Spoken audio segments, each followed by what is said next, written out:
One of the exciting pieces of data had to do with prognostication, which, as we know, is so important in interstitial lung disease in general and specifically in IPF. But this study was it's a multi-center study with UC Davis as well as University of Chicago. And what they did was they collected patients not with IPF, because they'd previously looked at some plasma biomarkers, serum biomarkers in IPF that they showed sort of discriminated future survival. But what they wanted to do is look at those same four biomarkers and apply them to different groups of interstitial lung disease.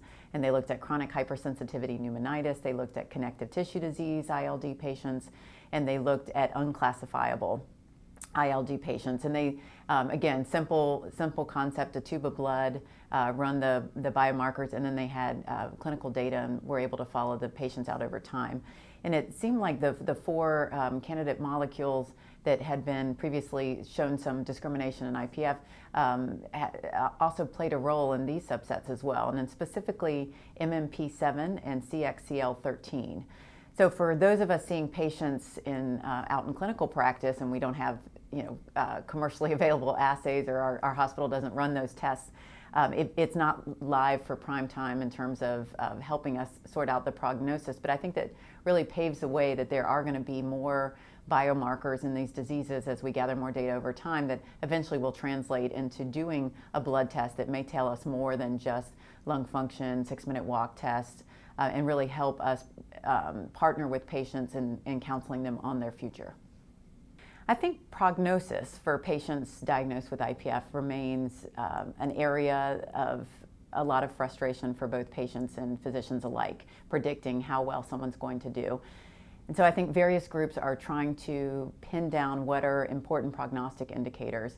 And there was some expert data that something as simple as a white blood cell count that's routinely measured in CBCs, both in the outpatient setting and the inpatient setting, looking at that white blood cell count.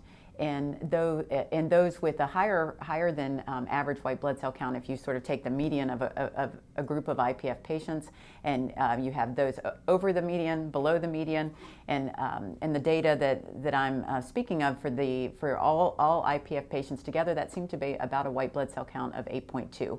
So for those who had a white blood cell count over that or under it, there seemed to be separation in how they did over the long term.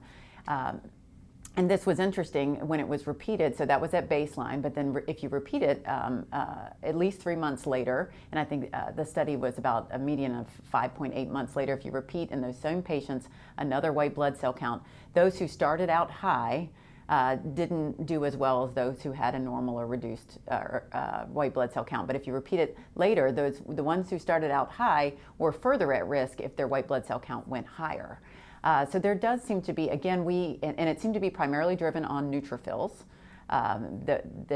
in terms of what was driving that relationship. And we can't say if that relationship exists because those patients are infected, if they're more inflamed, if they, exactly why. But what we can say is, in a clinical gestalt, pay attention to the white blood cell count. There may be more information there than we initially realized.